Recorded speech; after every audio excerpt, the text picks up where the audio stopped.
Okay, just so everybody knows, it is being recorded. I always joke I have a daughter who's a lawyer, so just reminding everybody it is being recorded. I'm going to close my email here so it doesn't keep dinging. Appreciate everybody joining here. Been trying to do these for a couple weeks now. Some relief from pandemic, and been talking about different World's Fairs. And Expo 67 is one I've really been looking forward to talking about. It's one of my favorite fairs. Let me just throw folks on mute here 1 second. Participants, mute all. Where is that? Here we go. Be funny if it muted me, huh? No, Expo 67 is a fair I really enjoyed. The first fair I went to was the 64 World's Fair in New York. And, you know, it's like the first girl you kiss. You never forget it. And I really, as folks know, I really am a big fan of the 64 World's Fair, but it was a kind of industrial fair. The folks that ran it had gotten into trouble with the group that organizes World's Fairs. So it became a situation where most countries did not display at 64. It was a very industrial fair. The exact opposite was true for Canada, being a real, truly World's Fair with much more international participation. And that kind of made it special to me. So let me just go over here and get to the photos that I have. And we'll get started here. 1 second, share screen. Okay. Okay, pictures. Okay, so hopefully everybody can see it. Again, going to be just talking a little bit about Expo 67, how it came to be, and what pieces of it still exist, berries, things like that. But again, it was a real international World's Fair, and you could even see it in the way that they did tickets to it. You could get a passport, and it became kind of fun. Canada was the first place I had ever been outside the United States, and it was just really the thought of going to this pseudo international travel experience where you go to the various pavilions and get a stamp to show that you were at the the Kenya pavilion, or you were at Nigeria, or the various ones. So it became a big thing to run around and collect your stamps, your passport, and it's kind of one of these treasures you hang on to all the years. I don't think it would get you through the airport these days, but they're still kind of neat to have. So let's see here. Come on. Okay, it just took me back out. There's always a technical glitch or two. I have one of those passports, by the way. Do you? Okay, hang on 1 second. I don't know why the pictures are not coming up. Let me try this again. I got thumbnails, Bill. Yeah, that's what I'm seeing here. So I'm just closing the viewing program, which seemed to have hung itself up somewhere. Okay, I do not need to back up my database. I just want to see my pictures. Okay, do we have the passport again? Okay, great. Okay. So in actuality, we're not going to talk about Expo 67 at all. We're going to talk about the glory of the main pavilion. This is an inside joke. People, every time you get into talking about Expo 67, the main pavilion is a sore subject because you had all this other wonderful architecture, all this tremendous styling, and Maine had this wonderful, not so wonderful colonial architecture. So people are literally sending me messages, you are going to be talking about the main pavilion, and not so much. So Bill, we're only seeing the thumbnail page. You're only seeing the thumbnail page. Okay, hang on 1 second. Thanks for letting me know. I'm going to stop the share. Yeah, I'm going to stop the share and we'll give this a try again. So hang on 1 second. Okay, screen. Do we see Maine now? Yes. Okay, all right. Now we have an aerial view you were seeing? Yes. Okay, great. So Expo 67 had a kind of interesting birth. It began back in 1958 as Canadians were looking for a way to celebrate the 100th anniversary of the nation's founding. And like many other people, they came up with the idea of let's do a World's Fair. Brings industry into the country, tourism into the country, and it's also a fun way to have a celebration. So they put together a plan to have an exposition. They ran into the snag that other people also wanted to have an exposition in 1967, the chosen year. And the Bureau of International Exhibitions awarded the World's Fair for that year to the USSR. There had been the 60, well, at first there had been the 62 World's Fair in Seattle. There had been the 64-5 World's Fair in New York. And the BIE felt that was too much in North America, so let's send the fair over to Russia. So Canada got turned down. They were trying to figure out what else to do. And then Russia, much to everybody's surprise, said, we're turning it down. They'd already signed the contract, so already announced it was coming, and then they pulled out of it. So the BIE scrambled to come up with another location. Canada said, we're all set. So on November 13th, 1962, they got the formal go-ahead to begin work on Expo 67. And it's kind of interesting that they started doing the work on this thing very quickly, putting it all together and building it. And as most people know, the Expo 67 was built on some man-made islands and man-expanded islands out in the middle of the St. Lawrence River as it flows through Montreal. So this particular piece of land that you see out here was a shipping terminal. Down in the bottom, you can see a circular ring going up that became a stadium. And the spit of land that's going out is where we're going to be seeing the main entrance going into Expo, and also the area, Habitat, Man and His World, some of the other things. So we're going to go into the main entrance. Expo, by the way, when they built the islands, they started building it, and they didn't have an awful lot of time to get these things going. They started work on it in 63. They started pouring dirt, and tons of dirt into piles, compacting and everything. And then they finally said, okay, in June 30th, 1964, you can actually start building on top of it. So they finally got it open April 28th, 1967. So this is the main entrance where you would come into Expo. There were a number of ways you could get there. But when you got inside, you had a whole world of amazement out there. You also, as you can see in the background, they had the port of Montreal just outside the grounds. So it was interesting how much the city surrounded it and how much the city embraced Expo 67. And that's one of the things that made it really special for me. You get some cities absolutely hate having a World's Fair, because if you think about it, these strangers are going to come to town. First of all, they're going to jam up all the roads and everything as they build it. They're going to drive up the price for everything with the construction, all that. Every hotel is going to be booked. Every restaurant's going to be full. The roads are going to be crowded. So if you're a local, you know, a lot of people don't really embrace their World's Fair too much. Montreal, though, really did enjoy it, and it became a big success, a big locally accepted event to go out there. Again, because now you had a passport, you could go out on limited visits. You didn't have to pay every time you went out.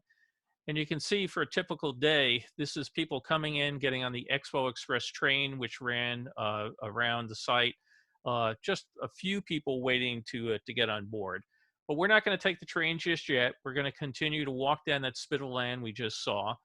And one of the first pavilions you would come to is Labyrinth. And this is a massive concrete structure. I mean, very impressive as you walked up to it. And it didn't really give you any hint of what was inside. You know, Labyrinth, to think about a maze. And they had some mazes and pictorialism going in. But when you went in, you went into a very, very large screen motion picture format. It was several stories tall, and then they would also break the film into smaller vignettes, things popping around from piece to piece. But this became a very popular thing. And Expo 67 in general made tremendous use of the motion picture medium for presentations. All sorts of people trying to have the biggest screen, the widest screen, the multi screens. It was a very multimedia intense operation. So Labyrinth was very well received, and it was a great pavilion to go to. The trouble was it was the first pavilion you came to, so everybody went to it. So you had to start getting familiar with the idea that, okay, I'll see it on the way out. Well, then everybody else had the same idea. So it became a real study in logistics, how you would say, okay, I'll go to Labyrinth midday, because on the way in, everybody went, on the way out, everybody went. And it became one of the absolute hits of Expo.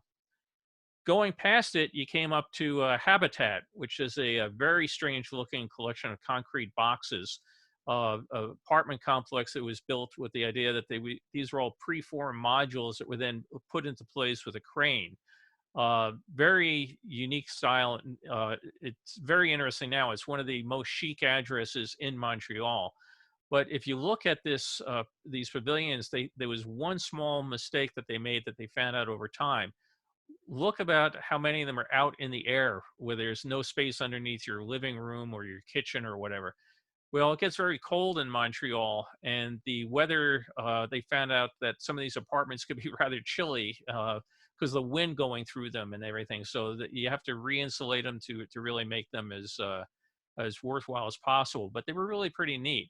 And you could actually go in and take a tour. They would have a sample unit that you would line up, go in and take a tour. And unfortunately, as people that live there found out, there was a long line for people to go take the tour. So what people would just do is walk into the apartment complex, knock on other people's doors and say, I don't want to wait on that line. Could I just take a quick look around? Hey, here, do you mind if I use your bathroom? So you can imagine people actually lived in this during the time that Expo was open. It was not just a thing to come and look at. It was a working apartment complex. And they had to actually go and get passes. If your neighbors, if you say you had a party and you invited people on a Friday night, you were inside a gate that charged admission. So you had to go and arrange for your visitors to come and have passes. If you had a maid or a repair person coming, they had to go get a pass. So living inside a World's Fair ground, some of us may think it'd be a really fun thing to do, but imagine if every time you went in and out, you had to show a ticket. So, but this is a display that they had outside. You can see one of the prefab units. They basically put everything together, including the bathrooms, lifted up by a crane, put it in place. And for those of us from Disney, it's kind of shades of the contemporary resort.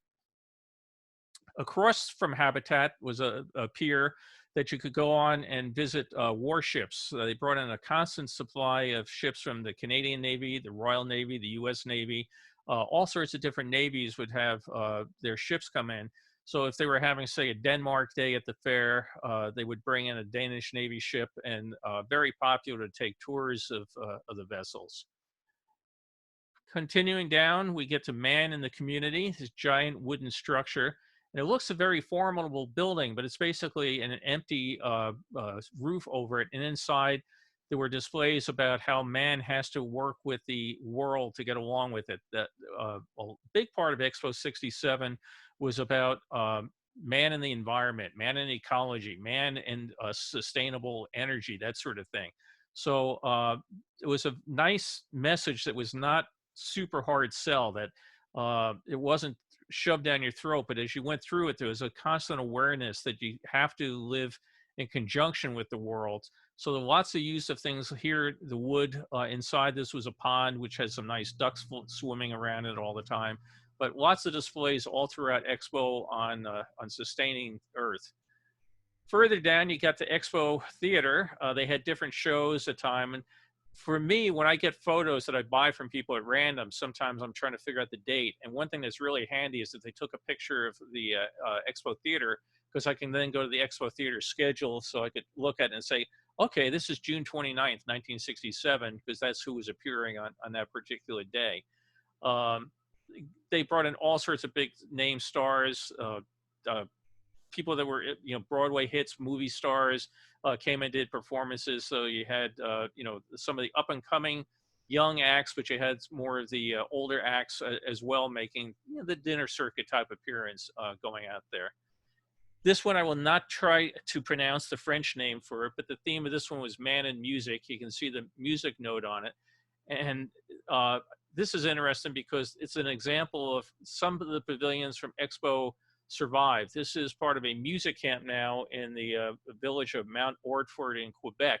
And the whole concept was in here to teach kids a little bit about music, get them interested in music. And when you went inside, you could actually play. They had synthesizers, which were real new at the time, that you could start working on them. But they did take a number of the pavilions out of Expo, pick them up and move them other places when the event closed down. You also did have an industrial side. It looks like people are lined up for the Pavilion of Quebec Industries. I don't remember ever going to that one. I don't think it was very memorable, but you can see that you didn't have the massive industrial pavilions of New York. You had more low-key.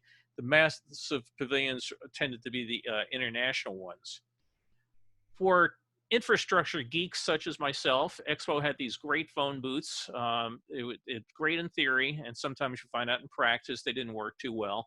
The sound over your head, the dome, tended to take your sound and share it with everybody else and the other phones using the other phone booths.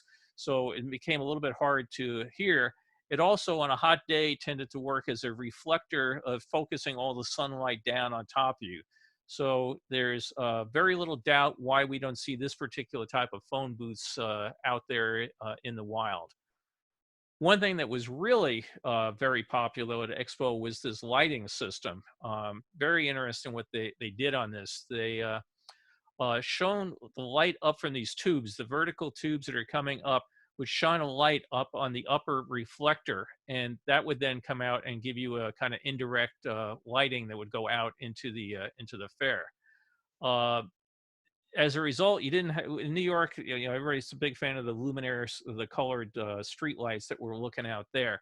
But this gave a very soft and sort of diffused glow to the lighting of Expo and made it very subtle and low key. You also, on the left, you had, again, this entire thing had to be built off of mud flats that were built in the island. So you have PA speakers, emergency phones, but they weren't even high tech with their water fountains. Everything modern, you know, it's the world of the future. We're really going to look great. So you have this giant concrete base of the thing, and some of these things have survived. You know, when you build it out of concrete, they last, but most of it, unfortunately, are no longer on the site. Well, we're going to cross off the, go across the bridge here. This is the Concordia Bridge, and we're going to go over to St. Helen Island. Or again, I won't try to do this in French. I'll get it wrong. But it was interesting when you see that the rapids out here in the St. Lawrence River, they actually had to build the bridges and precast sections and put them out there to be able to span the river quickly. And we end up over across the island at the Place des Nations, basically a central gathering point where most of the festivities were held for the fair. They would bring in groups from around Canada. They would do their singing, their dancing, their cultural performances out here. This area is in disrepair now. It's still on the island. There's still talk about bringing it back and repairing it and restoring it, and we hope they do. But it became a very, very popular place. And you can imagine these people coming from this Indian school. It was a great thing. You give the kids a chance to perform. All their families are going to come. People from their villages, their towns, their cities are going to come. So having a spot where you encourage many, many people to come and perform is a great way to ramp up your attendance numbers. You would then continue on to Swan Lake. Again, beautiful lake out there and they imported swans to give it a name. Fountains going, and the theme structure is out there behind it. So we can look over, we see Austria on the far left, the telephone company, the round pavilion. We have the US pavilion and part of the theme structures there. Big sculpture here by Alexander Calder. It was called Man 3 Discs. It used 48 tons of stainless steel. It's just a massive structure if you look compared to the size of the people that are underneath it. This is still on the island. It's been moved at least once, if not twice. But it's a great thing when you go back, you know, now 50 years after Expo, that you can go out there. It is disorienting when you go there and you knew where it was, and now you go and it's where it is. It kind of throws your brain off a little. But it's still great that you can go out, put your hand on, touch something that's, you know, been part of an experience you cherish so much. But again, this is what helped make Expo real exciting for me, was all these international pavilions. You had the Netherlands pavilion here, kind of interesting. There was 35 miles of piping used to put this thing together, but they also used the bricks were brought over from the Netherlands. And that's what a lot of the nations did, was they actually took the native materials, whether it was a local wood, bricks, ceramics, or locally produced steel. Some cases, they mocked them up or built them over there and then took them apart and brought them over here. Other cases, they were assembled on site for the first time, but there was an awful lot of use of imported material, and they had to go through all sorts of issues with customs and, you know, whether or not they were going to use local people to assemble it back. But, you know, all the sort of things you go through as you're building an international experience. The Belgian pavilion, for example, was another one. All this wood was brought over from Belgium, pre-cut, everything as much as you could get done overseas to minimize your costs and your time that you needed to put it up in Canada. Because for those of us that do know winter weather, you have a very harsh winter in Canada. There's only so much time you have between the end of the nastiest part of winter and when you had to open the fair. So the more you could do a prefab, pre-assembled, bring it over and put it together on site piece was better. You also then had less competition from local labor if most of your building had been produced overseas. Switzerland, another great one. You went in here, they had a film about Switzerland, but what they also had were these clocks that were tied in all around the Expo site. They were tied into the official Swiss time of the Swiss clock. And today, of course, everybody has digital clocks. Everything's accurate, but here everything was timed and kept on time to the official time. So far, none of these clocks have shown up, but this would be a great collector item. Although they're very big, I think it's about 5 feet tall, but it'd be a great way to, if one of these things ever were to show up. Austria designed their pavilion after mountains, with angular sides. You went inside, there was displays again about Austrian culture, tourism. Scandinavia, I'd like to joke this would be a prototype possibly for a first IKEA store. You went inside, very modern furniture, very stark designs, but the Scandinavian nations, rather than each of them having their own pavilion, they all joined together to have a pavilion. This sculpture that's here, and I don't recall the name of it offhand, is still on site. The last I saw was lying there waiting to be re-erected. Japan pavilion, very modern looking. This was an interesting thing, again, sort of like an IKEA store, because they had escalators that took you up to the top, and then you had to find your way back down to the bottom, and you had to see everything Japan had because there was no easy way out. So it was sort of frustrating because there were some parts you just went to get by, but if it was a crowded day, everybody in front of you was waiting, and you just had to go through the whole experience. It wasn't easy to jump to your favorite part.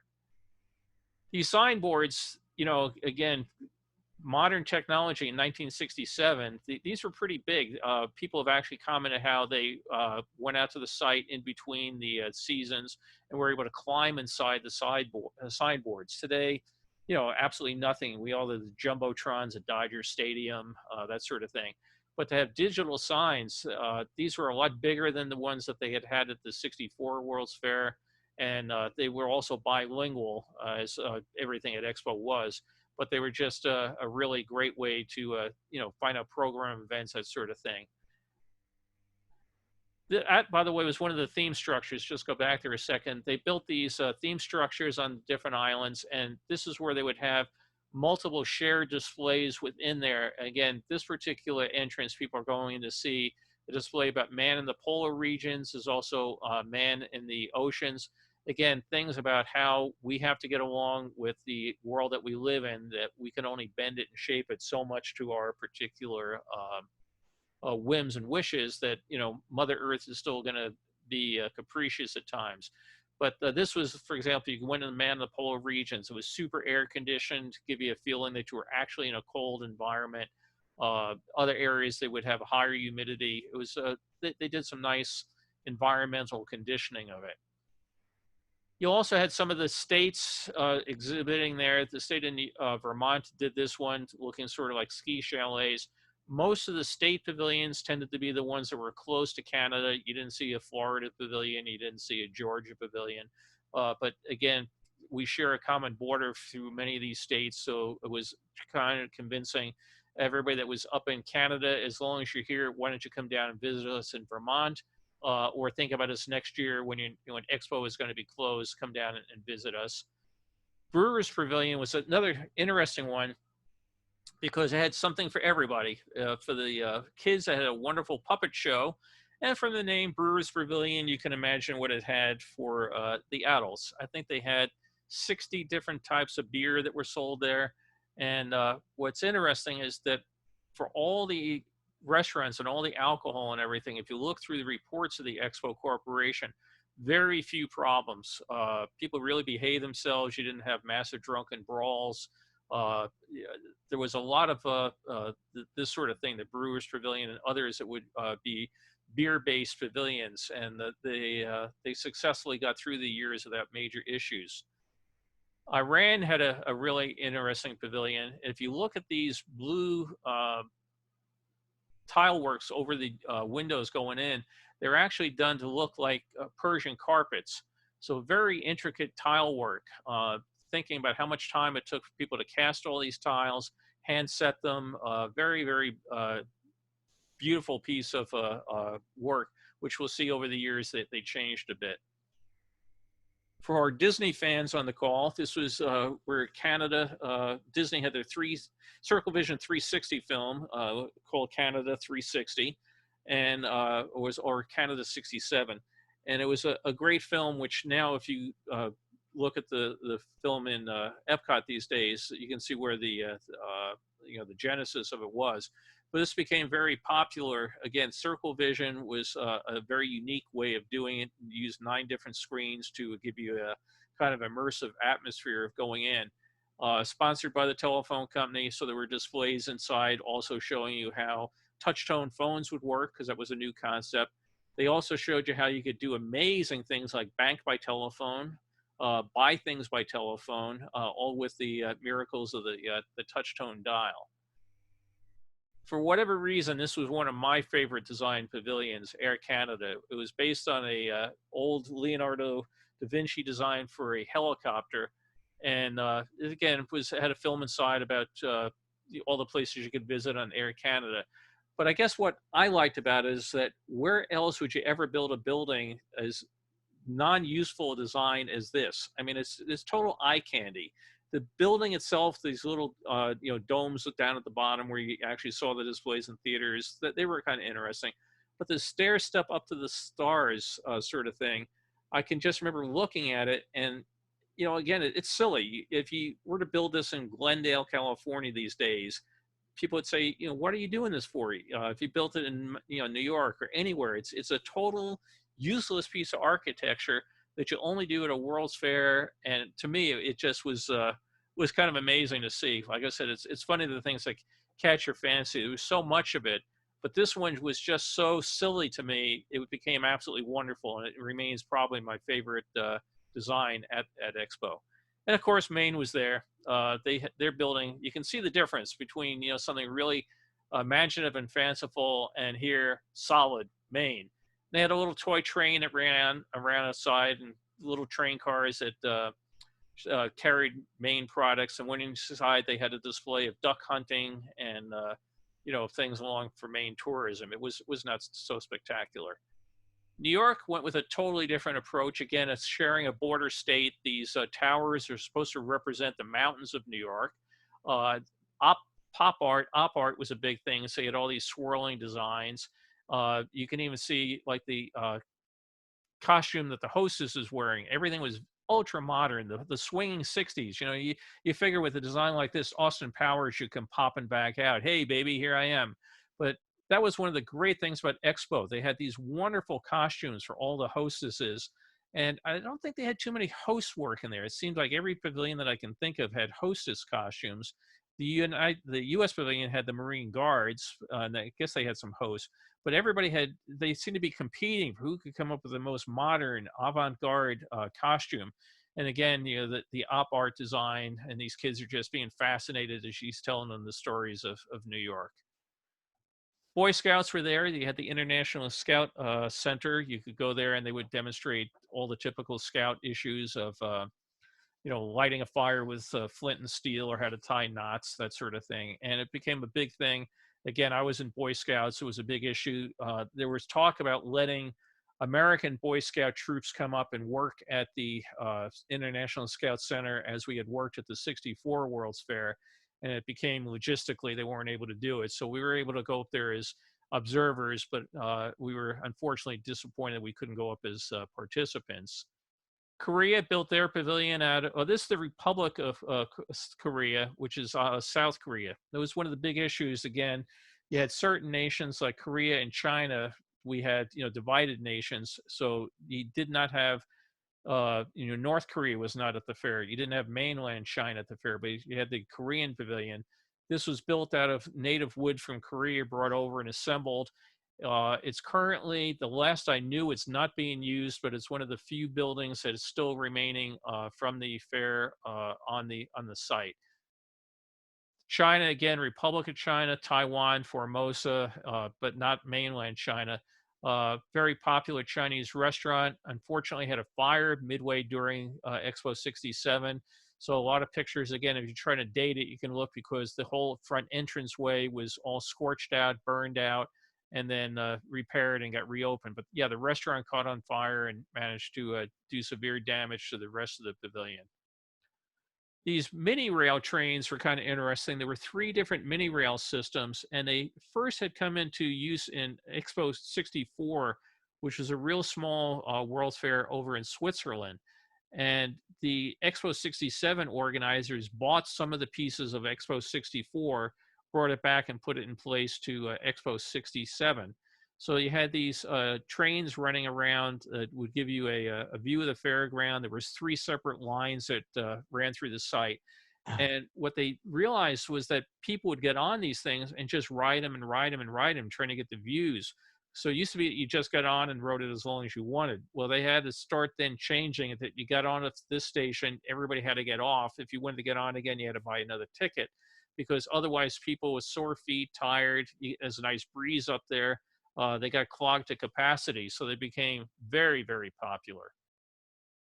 Here's one of the other trains. You can see this is a different design going by the US Pavilion, which was amazing geodesic dome covered in a plastic skin, which made air conditioning a bit of a challenge. But again, this was kind of interesting because you could see it is coming out of this. There's a cutout inside the dome, and the train is coming out. So just like the People Mover in Florida goes through Space Mountain, we had the same thing with the mini train going through the U.S. The U.S. had a big display of space hardware. They had brought mock-ups, actual capsules. The capsule is hanging from the parachutes back there had actually been launched and flown in space. The lunar lander here is just a mock-up. But you would go through it up the world's longest escalator.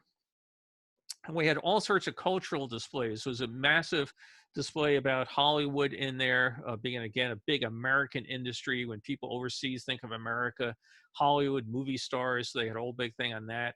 There was a tremendous display of Raggedy Ann and Raggedy Andy dolls, Americana. Big thing about the American voting system, political flyers, all that sort of thing. So the hardware was up at the top. The American life and everything was at the way up that you saw as you stopped at the various levels. So in general, you would take the escalator up, wander your way down through the other exhibits, and it was a very popular pavilion. Outside, nearby was this rose garden. And it was one of the things I really enjoyed about Expo was that they put a lot of time and effort into the grounds. In this particular thing, you had 10,000 plants in this rose garden that were brought in from 15 different countries, but you can also see some of the sculptures that are scattered around the grounds. Expo 67 went way, way far to bringing in artwork. If you remember, for the folks, again, 64 fans, we didn't have much in the way of gardens. We didn't have much in the way of statues or anything. Expo 67 was the largest collection of sculptures at any World's Fair that I've been able to find. And literally the catalog goes on for pages and pages. And I don't understand a lot of them because I don't understand a lot of modern art. Some of them are real whimsical. Others I still have yet to figure out 50 years later. But it was a very nice thing if you wanted to get out of the hustle and bustle of the main fairgrounds, go and sit on a bench, just smell the flowers, wander around. It was a very welcome relief from the crammed up, congestion that you got on the most popular days. Mention again, Expo Express. This is the train going over the Bridge of the Isles, Lemoyne Channel. We're going to be taking a look more of it, but this train was a fully automated system, one of the first ever done. They actually had to put a quote driver unquote up in the front of it because people got nervous being on a train that was controlled by a computer. And it was an interesting incident that happened where the driver got out at one station and didn't get back on the train fast enough. The doors automatically closed and drove off. And it successfully got to the next station. But people were all worried about this train. You know, it drives out and they don't see a driver on board. You know, oh my God, what's going to happen? Luckily, nothing. But between both union pressure to put a driver on it and to make the public think that the computers aren't going to kill you, they imagine having a job where you sat there and did absolutely nothing. What a great job. Imagine after 6 months or so it got a little tiring. But you also could get to Expo 67 by a hovercraft. This thing was loud. It was really loud. It's going under what's called Cosmos Walk, and you could just see here you had multiple ways of transportation. You could hoof it across. You had the mini rails going across, but these hovercraft would just come down the river, and they were incredibly loud. You could kind of see why they didn't take off as a big way of normal commuting, because by the time you got to your office, you wouldn't be hearing your phone calls for the first half hour. This is called Transportation Plaza, and you just look at it for a second. The orange and white stripes up there is where the Expo Express train came in.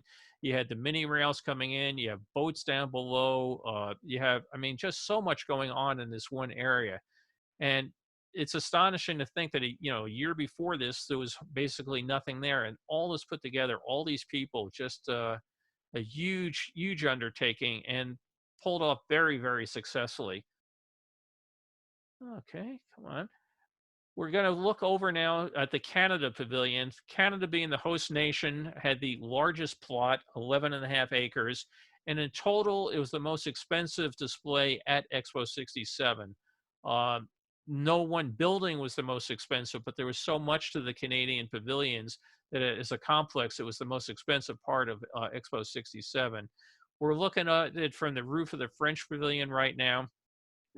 You have this large, again, op art was a big thing at the time, this grandstand area where they could do performances. They would drag chairs out, put them out there, nighttime dances, that sort of thing.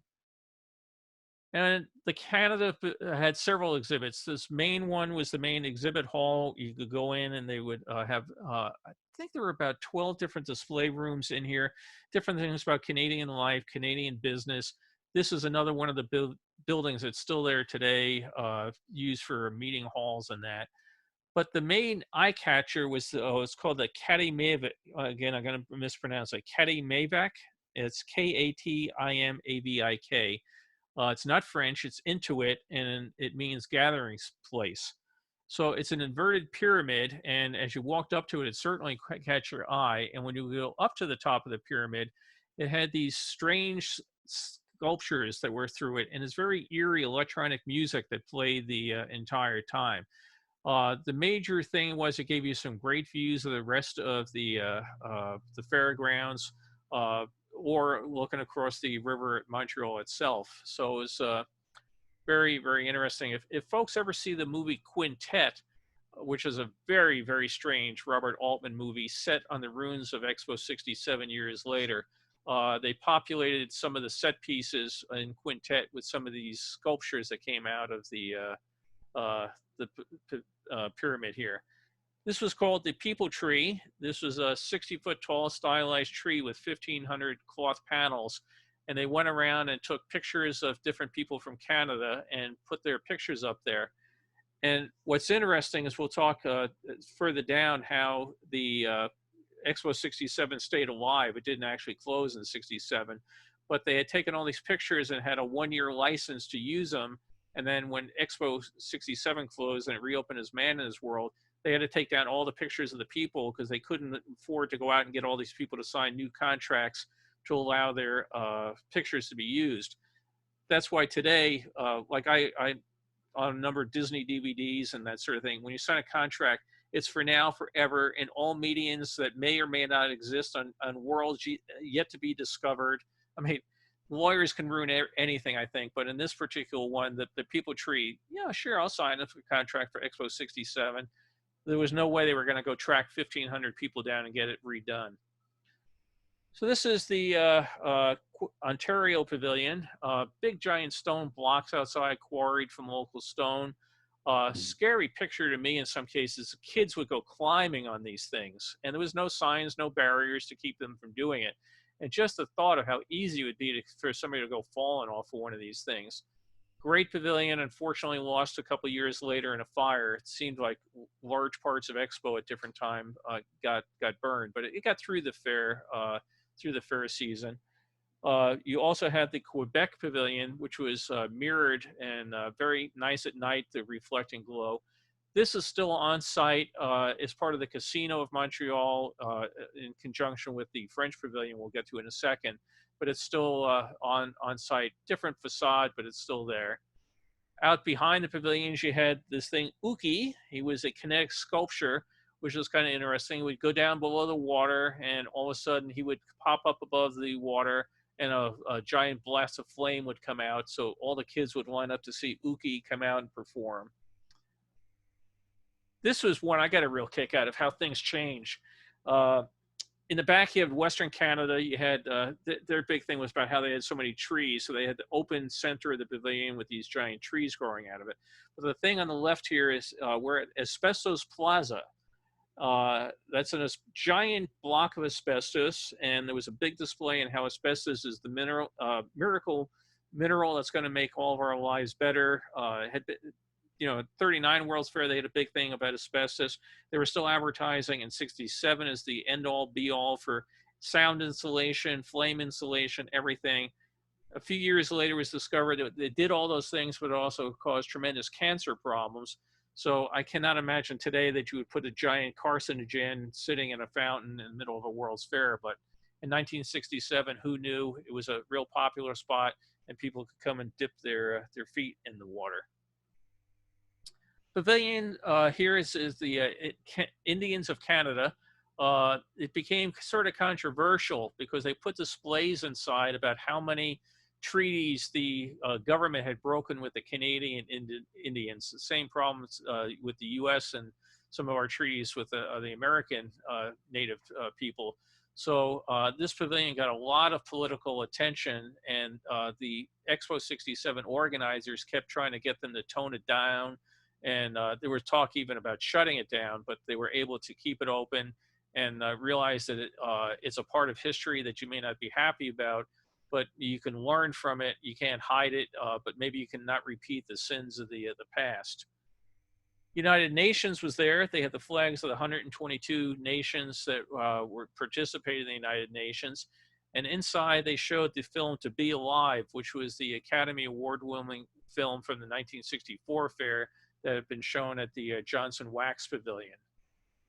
Jamaica, kind of a nondescript pavilion, right? It was built after what they call a Jamaican trading house, or nothing too exciting, but for whatever reason, this is one of the pavilions still at the site. It's, I think, used as a snack bar or a catering facility. So it's just interesting how certain things I wish they had kept the Air Canada pavilion, but no, they kept Jamaica. You also had religious pavilions there. The Christian pavilion here had another big controversy. They had very graphic movie inside showing depictions of war, murder, drug use, spousal abuse, all sorts of really horrible things. And their message was, this was what happens when you turn away from God. And if you turn back to God, all these bad things will happen. But the film was very, very graphic, and was something you definitely did not want to take a young kid in to see. Which unfortunately the audiences in the first weeks did not have the same warnings as later. So it was interesting how some of these things got past the fair, the Expo Corporation, and became a little bit of a political hot potato. But you had nice parts. You had these boats which were based around the water taxis of Venice. You could take tour rides around. You could go see nations that were a little off the beaten path. Yugoslavia at this point in time was not the easiest place to get to. Very interesting pavilion to go to. You had pavilions like Israel had a pavilion here for the state of Israel. There was also a Judaism pavilion for the religion. So there was a separation there of state and religion on it, but both giving different displays of what life meant for Israel and for the Jewish folks. Trinidad and Tobago and Grenada, very popular pavilion because they came out with these steel drums. You had a restaurant inside. You could sit down and have a nice rum-based cocktail. These guys come out and played steel drums, very, very successful, particularly in the evening as the heat went down. It was very nice to sit out there and just listen to a concert. Again, we have the theme pavilions of these things. This is called Man the Producer. Again, more shows about how man has to coexist with the world. Italy, kind of interesting. They had sculptures up on the roof of their pavilion, and inside you'd see the latest Italian sports cars, Italian fashion, displays of Italian tourism, but a very sweeping, eye-catching design. And again, that's one of the reasons I love World's Fairs so much. You would not build a building like this and put a modern business in it. It's just no money in it. But you can do crazy, weird things in architecture, and I love the style of some of these things. Great Britain was the tallest pavilion at the fair. The neighbors in France tried to top it by putting a big arrow on top of their pavilion to be more, to try to get it higher, but this was the tallest one, 200 feet tall. And it was a real big thing, again, 1967, the swinging 60s, the British invasion. This was one of the hostesses working at the fair, so she's got her mod Union Jack, purse. It was a very big thing. So we went inside the UK pavilion. They had displays about the monarchy. There was a display about Jaguar cars and Rolls-Royce aircraft engines. There was also about Carnaby Street, the Beatles, the changes of culture that were coming over big time in '67 from the UK. Very popular pavilion. France, you can see this little spire that they stuck on their pavilion. They tried to make it as eye-catching as England. This, again, was built with preformed aluminum panels to do as much of what you could to get the pavilion built quickly. It's one of the more recognizable structures. It's now the casino of Montreal. When Carol and I were there recently, a few years ago, we went inside. We helped fund the ongoing operation of the casino by leaving some money behind. But it's changed dramatically, but it's still very recognizable. So it's very nice that such a major piece of it has lasted.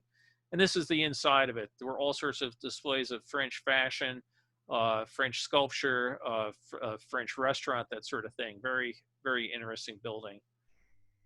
This is one I get a kick out of, the lines. The top is Kodak. Everybody's waiting to go see a display about photography. The left is the Canadian National Pavilion, one of the industrial ones. Down below is Cuba. But there's no stanchions. There's no, painted lines or anything. People just orderly paid attention, got in line. No pushing, no shoving. Much more civilized world today. You also, for folks that are always on the Disney Facebook pages are always talking about people with strollers as wide as a small Volkswagen. You don't see that sort of thing in these pictures. Matter of fact, one of the things I noticed in these is that the crowd for Expo tended to be more adult oriented than kids, which was interesting because you would think a lot of people would come as families. Where do the kids go? But if you look in this picture, you see mostly adults. There's certainly were kids there. I mean, I was only, I guess, 15 at the time myself, so I was sort of in between. But you don't see a lot of the strollers and the sort of thing you see in theme parks these days. Cuba, as I mentioned, was there, and it was a very, very political oriented pavilion.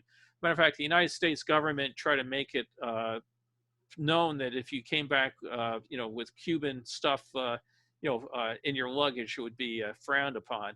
And inside, there was all sorts of displays on Fidel Castro, how much he had improved Cuban life, and the terrible things we tried to do with the Bay of Pigs. It was a very anti-American exhibit, very, very politically oriented. I have a bunch of pictures I could show you, and it's just full of giant newspapers and banners and all sorts of things. Czechoslovakia had a very interesting pavilion. I mentioned earlier that Canada had the most expensive complex.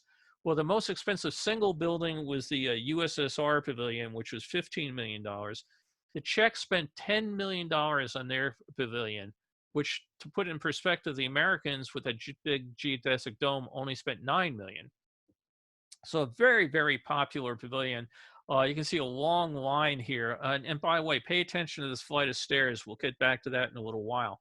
But Czechoslovakia had huge displays inside of glassware that I had not known up that time, that it's such a big industry there. They also had displays of Czechoslovakian culture, their things that they had done for children. They had a very interactive multimedia film with lots of screens and panels that changed and moved. A very, very popular restaurant, and Czechoslovakia became one of the absolute big hits of the fair. And Jackie Kennedy said it was her favorite pavilion when she visited. Barbados and Guyana, kind of insignificant structure, but it had an interesting situation. They had these parrots inside, and you could walk and see these beautiful birds. And unfortunately, they found out that one of the birds, Millie, could swear in both English and French.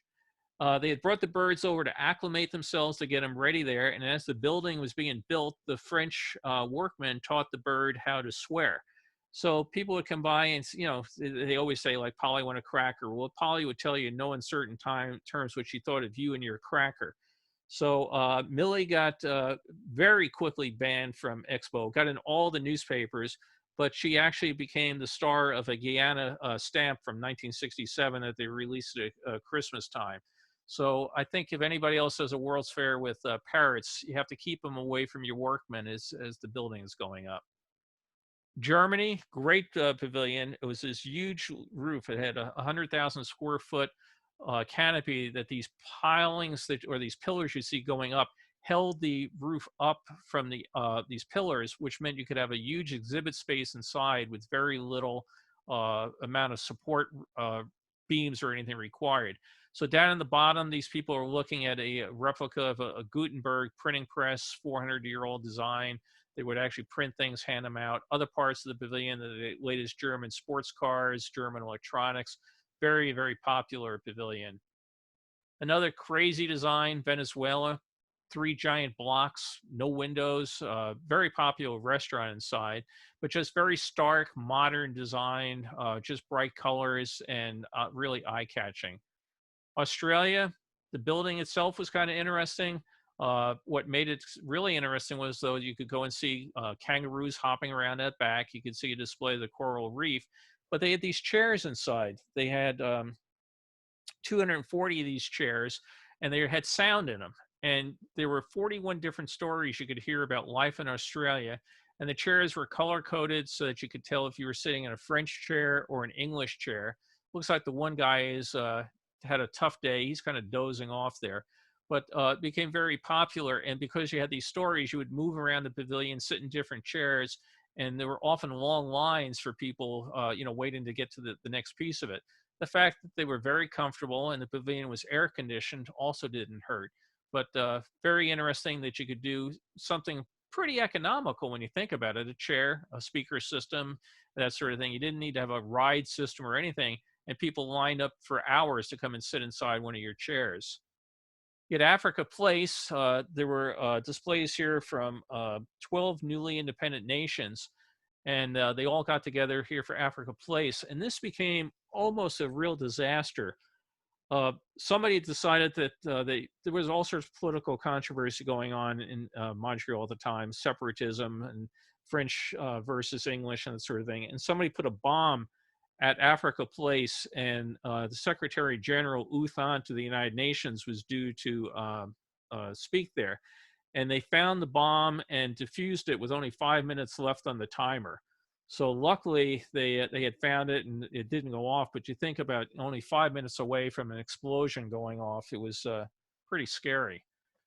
Mexico had a great pavilion, lots of Mexican art, early sculptures and that. But these guys were playing outside the pavilion as you waited to get in, and very popular entertainment. And it became an interesting thing. Down at Florida, for example, when we had Disney World, they had a Barker bird outside the Pirates of the Caribbean, and he would tell you how wonderful the pirates were, and people would stop to watch him. Same thing, they had a bird at Disneyland at the Tiki Birds, and people would stop and watch him, and people couldn't get into the pavilion. So the band actually would have to play and be sensitive to the people lining up for the pavilion, and then take a break so the line would go and get people in, then play some more, because otherwise people would be jamming up to listen to the band play. Egypt was there. They originally started with a couple, Kuwait and Algeria or other Arab nations there. Kuwait pulled out on May 29th, very early in the fair, to protest the war underway with Israel at the time, but Egypt stayed and had a popular pavilion. Kuwait also stayed. For folks that were at the 64 World's Fair, this will be very familiar. The Thailand Pavilion on the left was brought over from the 64 World's Fair, and then they expanded it with a larger restaurant and display area out to the right, a royal barge out by the river.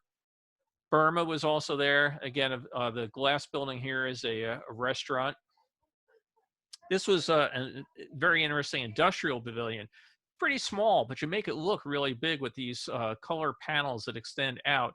And this was done, it's called Kaleidoscope, and 6 different chemical companies came together, Dow Chemical and others, to tell you how much chemicals were making your life good.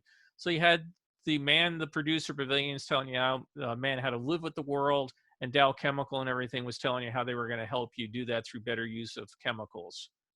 Again, one of my favorite designs, I guess this would be almost tied with Air Canada, Canadian pulp and paper. You go off and you build a pavilion out of stylized trees. Again, absolutely crazy, weird design. Keep an eye on this one because we'll see it again coming down the road in a minute. The USSR rather, massive pavilion, mentioned it was second. It was the most expensive single building at the fair, and they were right across the river from the United States. So, the Cold War was very definitely in swing. Inside, you had displays of Russian life, very stark. Lots of things as far as satellites, power dams. I mean, massive bust of Lenin. They didn't. There were displays of Russian dolls, nesting dolls, and Russian art and everything. But they took a very industrial look to it, where the U.S. had more of a display of American life, capped then by the space stuff up at the top of it. So we leave that part of Expo behind, and we hop over to the third part, Le Ronde. It was a small round island, the round island that was expanded for this, and it became an amusement park, very popular part, particularly in the evenings for people to come to. And it looks here, if you look around, pretty much like many other theme parks and that sort of thing you might find scattered around. They had typical displays. I always felt for these people, the guy doing the water skiing, because man, the St. Lawrence River, I don't know if it ever warms up. I went to school 22 miles from the Canadian border, so I knew what winters were like. I also knew what the water was like, and I don't know if that river ever warms up. But these guys did a great water ski show. You had Skyway overhead. You had Fort Edmonton, which was a replica of a frontier village from Alberta. They go inside, have shootouts, dance halls, a whole variety of things.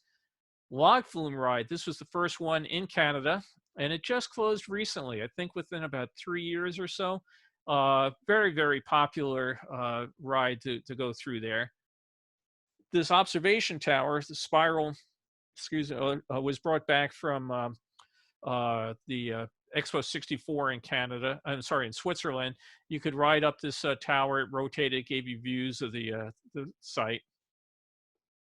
Down below, the circular area is the Montreal. It was called the Alcan Aquarium. Became the Montreal Aquarium. Included this one because it's got the picture of the tremendous rail yard behind it. It was built to service Expo 67. Again, showing just the infrastructure that you need for things that you don't often see on the fairgrounds itself. You want to run a train, that's great, but you have to bring these trains some places to service them, fuel them, do all the things you need to do on them. You had all sorts of things like this octopus ride that you would find in many, many theme parks. It was great fun. But you also had strange rides. This was the Gyrotron. This was a $3 million ride, which was the concept was you rode along these moving cars, you went in the Gyrotron. It would take you from outer space and drop you into the pits of hell with a demon and flames and lava. And it was a $3 million failure. People loved the design of it. The show made no sense whatsoever. They're getting dropped into hell was totally anticlimactic, and it was great to look at, but it was a absolute failure. You could also go for a camel ride at the safari. You could go for kids rides in this area is called Children's World. You could go on this carousel. It originally built 1885 in Belgium. It was used at the 64 World's Fair, brought over, put into Expo 67, and it's still there on the amusement park, that's there today. So 67, the fair ran just a little over 6 months. According to the Bureau of International Exhibitions, a fair can run 6 months to the day. Well, they had to get an extension to go a couple days extra because they wanted to get one last weekend out of it. But then the fair was going to be torn down and on its way. Well, the mayor of Montreal had a brilliant idea that Expo 67 had been so popular. Why don't you, if you own a pavilion there, why don't you just give it to me free rather than having to pay to tear it down? So why don't we run this as a kind of a perpetual World's Fair? We'll call it Manna's World. The next year it opened May 17th. And that's exactly what they did. They saved a tremendous percentage of the pavilions and kept it open and ran it as a theme park for a good number of years. And it was strange because I went there in 67, left, didn't think anything about it. I went to college in 69 nearby, and I was amazed that there was still the World's Fair. As far as I knew, they were going to tear it down. They certainly torn down the New York World's Fair. But to go back and see buildings that I remembered one way, like I remembered the UK pavilion with the Union Jack on it, now it's the City of Montreal pavilion. That was one of the strange things. Every time you would go to Manna's World in the later years, you had to buy a map, you had to buy a guidebook, or you couldn't figure out what was where because things just moved all over the place. I mean, here's my beloved Air Canada pavilion, which is now the Vienna, Austria pavilion. Another year it was the Pakistan pavilion. I mean, things just changed dramatically. Some things were not there. This helicopter is sitting on the site of the former USSR pavilion. Basically, all the communist nations picked up their pavilions and took them home with them. So the USSR pavilion is now in a park in Moscow. You can go there and see it today. And all the others were torn down. So this concrete slab that was all that was left, and it made a great heliport as they took people around. Remember the staircase I mentioned at Czechoslovakia? This one I've never been able to figure out. That's the site of the former Czechoslovakian pavilion. They tore the whole building down, put a small garden, some sculptures out there. But for some reason, they left this staircase that was, one of the emergency exit stairs of Czechoslovakia, and they put some flowers on it. You can go and take a look, but it's not particularly high. It's not a super vantage point. So it just kind of struck me. You spent all the time and effort to tear the building down, and you left a staircase. Iran, if you look, I mentioned those tiles that were so beautiful. Well, now things have gotten a little different over the years. The new government in Iran was less into artwork and more into severe type things. So the tile work was covered over. The U.S. had gotten out of the biosphere. Well, it became called the biosphere. They had gotten out of the geodesic dome. They were showing America the Beautiful here in the 360 theater. They moved back to the biosphere for 1 year, but for the most part, they bounced around. I think they were in 4 or 5 different buildings over the years as Manna's World went on. And again, you build a pavilion shaped like a bunch of trees, and now you want to use it for something else. So what do? Well, in this particular year, this was 1970, it was called the Illusions Pavilion. Other years it was used as the Police Pavilion, the Interpol Pavilion, but I guess if you put enough crazy stripes on it, it kind of takes the tree look a bit out of it. Mexico, where we saw the mariachi band before, a sign went up about we've torn down Mexico and we'll be putting up a new one for your future improvement.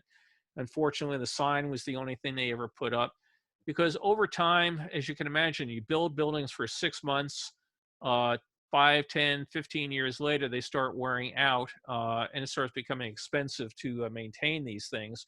So some of the buildings unfortunately wore out and just had to come down. You got into this situation here, for example, this is 1972. The Isle Notre Dame was not used that year. They had a labor strike in Montreal. They weren't able to get the pavilions refurbished in time for that winter season in time for that summer season, rather, after the winter. So this whole area sat empty, and it was strange because the mini rail would take you on a tour through all these empty pavilions, and it was really a weird science fiction sort of scene. This futuristic design, all the modern, you can see like the phone booths and everything there, and not a soul in sight. And then it would cross back over to the island where that was still in use, but very surreal going through the empty parts.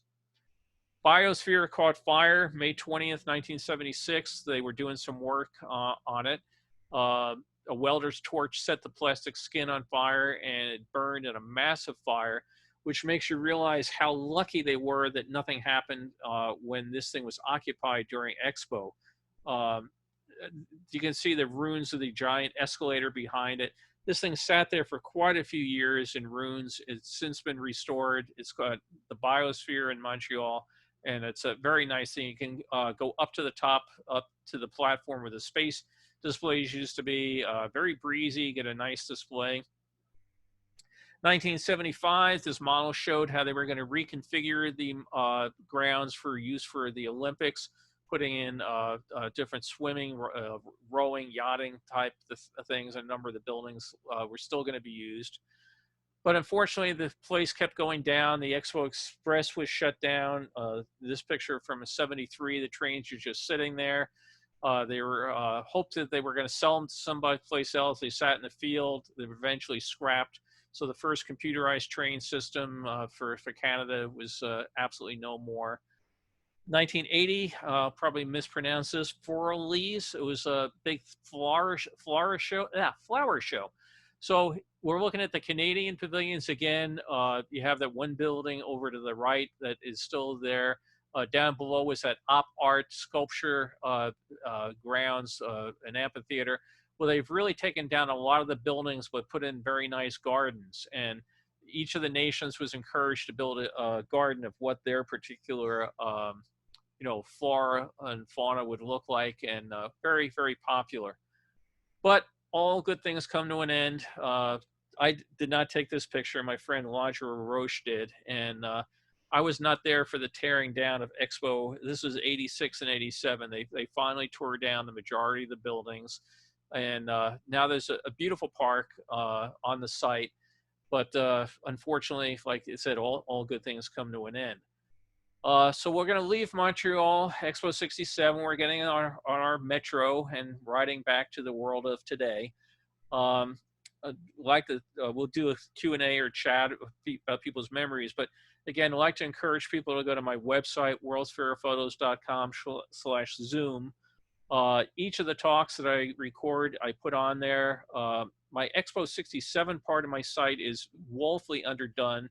I am trying to do it now and get it up to speed, and I unfortunately was not ready to get it in time for today. But you can go there, find a map of Expo 67, find your way around some of the pavilions, and if this pandemic lasts, I definitely have no excuse for not finishing the rest of it. So let me stop here with the sharing, and I will unmute folks. And let's see, unmute, come on, no. I went to unmute. I've got the mute button, I can't find. I unmuted my own. Okay, you can unmute your own. Yeah. Again, you can, do I have any more details on the show on the Czech Pavilion? Yes, I did. The same, somebody mentioned here, the same technology used in the Universe of Energy at Epcot. Yeah, I've actually got pavilions to that. And again, a great screen. You know, the trouble is you have so much in this that you could go on for hours and hours and bore everybody silly. And maybe what I'll do if this pandemic lasts, I'll go back to some island. You know, I thought about, maybe I'll spend a day at the transportation section of New York, or go to just Isle Notre Dame and just, dove into in details. But it was a great thing because if people remember a Universe of Energy, what he's talking about, you had screens that would rotate and different things would pop up on the screen and different features of them. So I do have pictures of it. And it was the Czech Pavilion, again, was just monumental. The trouble with the lines were insane for it. So, but it was a very, very popular thing. And I do have stuff on the film, and I'll have to make sure that's included on the website as I get to that page. Great. somebody says, brilliant. I hope you're a teacher at some point. No, That's me. I love it. If I were in the faculty room with you, I'd never leave it. no. My mother was a teacher and my wife was a teacher, but me, no, I was I was the bane of many a teacher's existence, I'm sure. Oh no, you would have been my favorite. I like Baines. Oh no, no. I made an observation. If that's okay, if I say this now, I was staring. Is this a good time to like make a Depends comment? what you're gonna say. Okay. I looked at every single picture for two things: content, and I saw one picture. One, and I marked down which one it was, where at the end the USA was on the our right and the Iranian building was on the left towards the end. That was the only picture where I saw somebody carrying a bag other than a pocketbook. No souvenir bags. I didn't see any souvenir books being held. Very interesting. Yeah, I didn't notice that. Yeah, it's interesting. You talk about souvenirs. Again, I went to school not too far from Canada, and we'd go up there various times. And the first year that the Manda's World opened, the USSR sat it out. Well, they then put a pavilion in the later years. And I came back one time I'd been up there, I think, just for the day, came back, and I get to the United States Customs, and, oh boy, four college kids in the car. They pulled us out, and I had all these brochures from the USSR pavilion I was bringing back along with my other pictures. And the guy gave me this big thing about, are you a communist? Why are you bringing all this communist stuff into the nation? What was really scaring me is that it was lying on top of the spare tire of my car. Well, underneath the spare tire, it was full of illegal fireworks. And thank God he fixated on the brochures, and I had to convince him I wasn't a communist. But it was just interesting. The reaction that a lot of people had to the USSR pavilion was very, very negative. Wow. That and he let you go and didn't take them. He didn't find the fireworks. He get fixated. And so Jim Scott was there. You were 8. Well, we didn't see you in the pictures, Jim. What? You know what's interesting is you go through these pictures and you look for yourselves, because you figure somebody has got to get a picture of somebody I know. But I think about that all the time. I've been looking for myself in the pictures that you have on the CDs and on the websites for the 67 Fair and the New York World's Fair, because I haven't got a single photo from either one of them, but I was at both of them. So I keep looking. Well, you know what? There was a picture. I wrote it down. It was the one before the Japanese picture. If that's not my dad on the right side, I don't know what it is. Someday you'll have to show it to me on a Zoom. I can't believe it. It stopped me like I was looking for the souvenir bags. So someday we'll Zoom. What's interesting is I've had some people find themselves in pictures, and there's somebody that's got noise popping up. So I'm going to just mute everybody here, and when you're talking, you can unmute yourself with the space bar. Just I don't know if everybody else was hearing the thing popping up. Some people have found themselves, and at one point I thought I saw myself and realized no, I wasn't wearing that particular type of glasses at that particular time. But I had somebody that was looking for a picture, and they said, I know I was so and such at a certain date and time, and I was able to go and find it. I found 2 people at Disneyland in some of my pictures, and I found a family at the 64 World's Fair, and they were out in the crowd in front of the Biosphere, and it was amazing that they found it, because they said they were talking to somebody that was in this giant costume of a giant oversized puppet from the African pavilion. And I said, I have some of that. And I look, and there's the guy standing next to the giant puppet from the African pavilion. So, when you have 25,000 of them, you think, so far I keep looking, and I don't find myself, my family, my friends. And the only picture I have of the 64 World's Fair with me, and it was me when I was there working with the Boy Scouts. And I look so incredibly nerdy and geeky that it will cost massive amounts of money for anybody to ever see that picture. It ain't going to happen. I don't even think Carol's ever seen it. So what other thoughts people have on Expo 67 we might chat about? Bill, were there any food items of note along the lines of the Belgian waffles? No, good question. There was an awful lot of international food, but there was nothing that was a big runaway hit like there was for the 64 World's Fair that I can remember. There was nothing that I can think of was the must-all be-all. I mean, I was there again on a budget, so but even in later years, geez, the thought of just later years, I remember just had a flash. Went there one time And there's still all the, I forget what year it was, around 72 or something. And there were all these great pavilions and still the remnants. And as I mentioned, you had to get a map and figure out what was, where. But I was sitting on a bench trying to figure out what was where. And there was a trash can sitting there that would roll up behind people and say, "I'm hungry, feed me."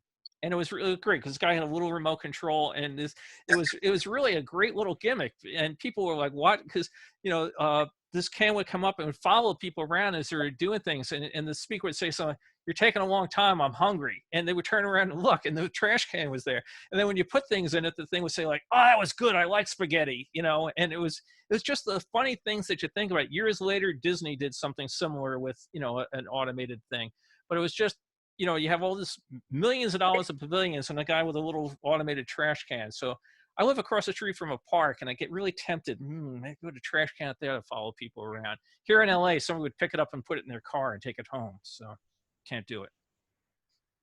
Bill, Well, I I'm got thinking for this because I didn't know a lot about this fair, and this has really kind of blown me away. The architecture is great, but I was wondering who, these national pavilions, you said they changed around a lot in the years after the fair. Who was paying for that? Were the countries paying for that, or was it the park itself, or do you know that? It was the countries. Yeah. What was interesting, and I have got a chart on my website that just shows how they move things around. I mean, some people moved into the pavilion and they stayed there for 6-8 years. Others, the pavilion changed every year. So they would go to the tourism boards, or basically the equivalent of the Chamber of Commerce in a country, and come over and put a pavilion in. Some of the ones like Austria stayed in their pavilion for years, and they were basically just able to reuse the exact same displays, maybe put in a newer snowmobile that was in last year's version. Others were totally gutted and put down, other sorts of exhibits. But if they got to the point where they didn't have anybody to go in, there were a couple of years where pavilions were just left empty that year, or the fair corporation would put in a small display or do what they had done in some others, was a share display. So again, if I can't fill 5,000 square feet of something, I'll give you 1,000, I'll give you 1,000, I'll give you 1,000. So if you look on it, you'll see some of the pavilions were subdivided. And in some cases, they made no sense. There was no link between the people whatsoever. It'd be like, I have a stand that's selling hamburgers and you're selling shoes. There was no connection, but they filled the rooms. What were the crowd? It didn't look extremely crowded, even though there were lines. So how does this World's Fair compare to previous ones and future ones in terms of attendance? I don't remember the number offhand, but it more than met the goals. It was an economic success. So whatever the goal was, they met it. What helped was it was very spread out.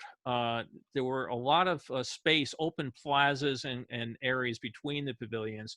So you didn't get a really feeling of confinement, and there were enough pavilions. If you again, I skipped by. I took a bunch of the pictures that I used in my book on Expo 67, and I said, "Got to get rid of it. Got to get rid of it. Got to get rid of it, or we'd be here all day."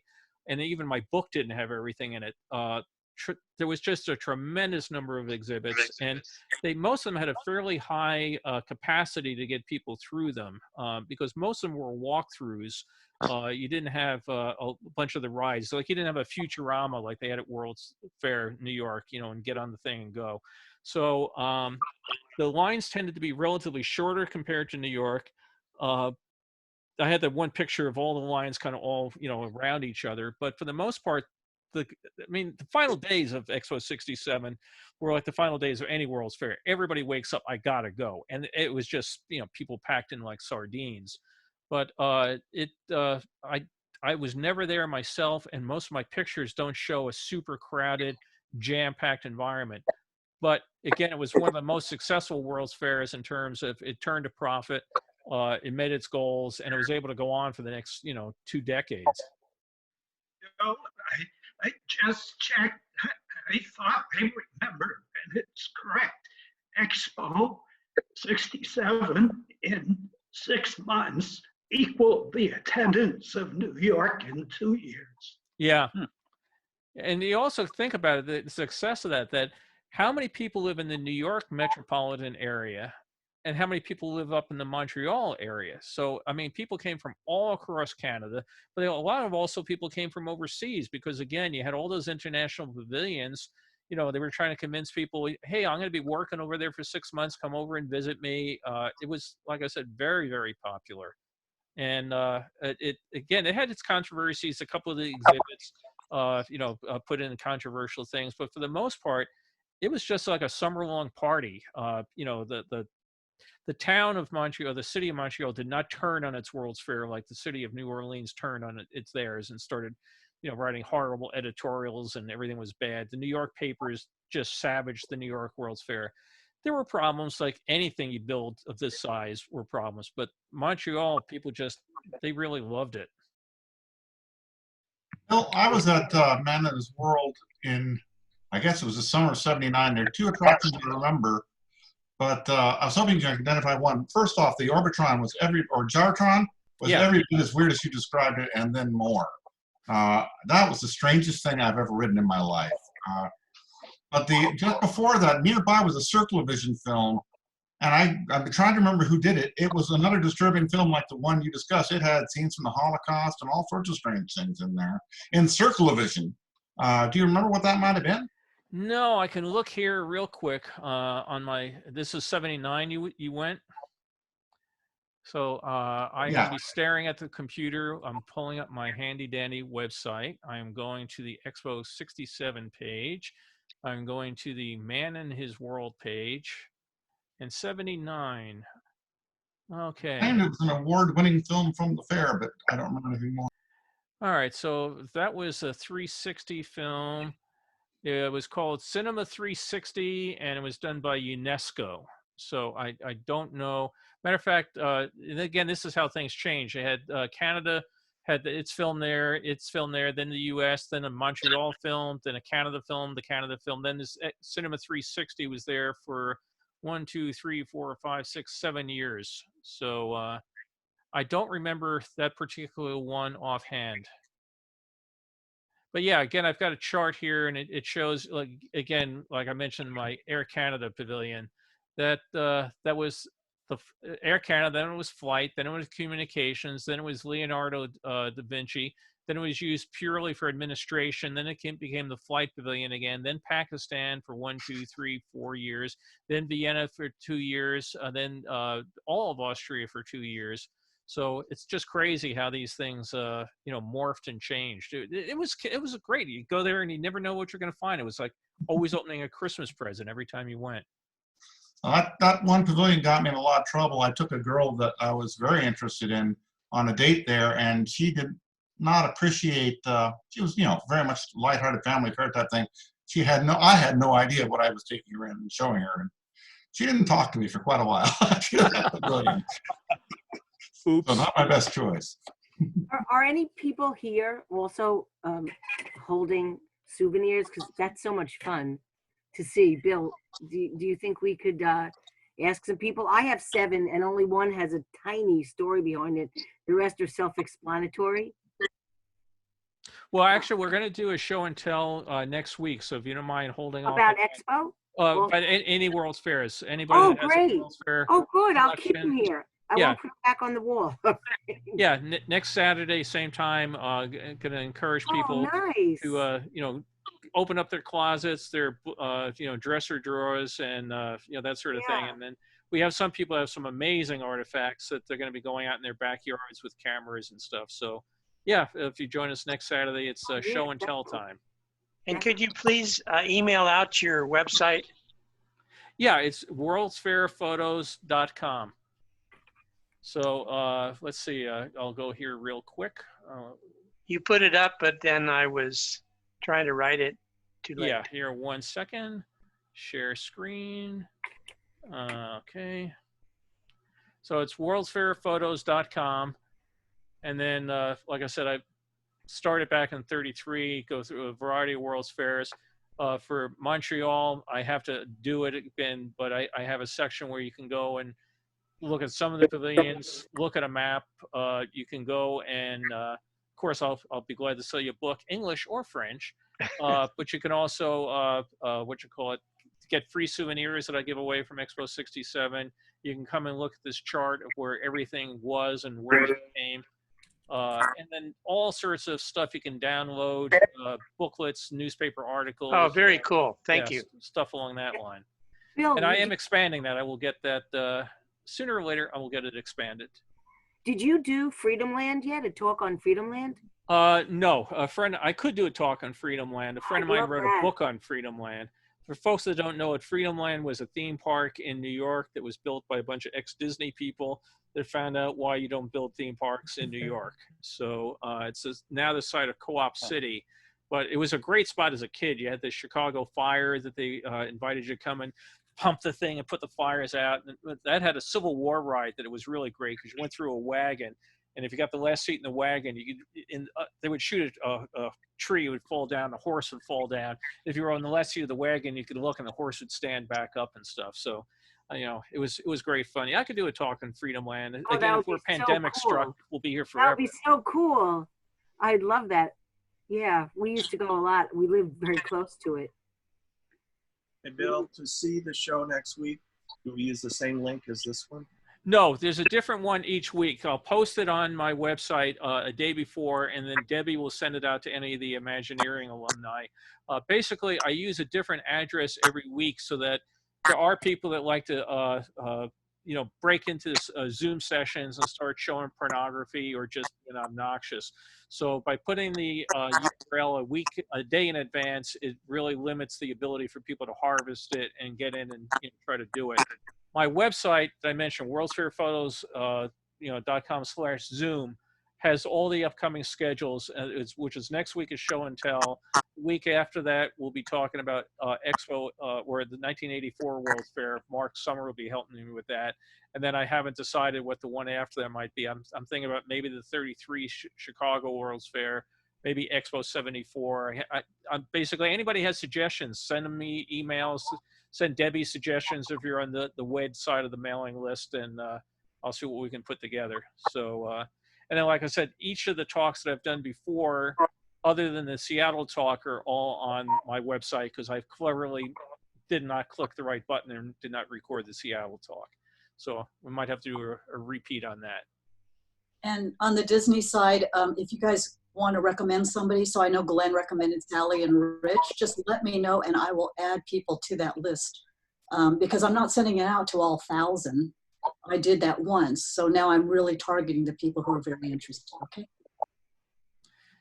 Yeah, there's a couple World's Fairs that I want to get to. I've got to get around to it. You know, the trouble is you have so many pictures. You tend to work on the ones you remember best or your favorites or whatever. But you know, like there's some of them like Expo 85 I went to in Tsukuba, Japan, that I absolutely love that you mentioned everybody. They don't even know it ever existed. I happened to be working in Tokyo. There was a World's Fair, great combination. So I'll probably do a talk on Expo 85 someday, and it'll probably be me and my wife, Carol, and hopefully somebody else. But I mean, there are so many of them over the years that just great fun.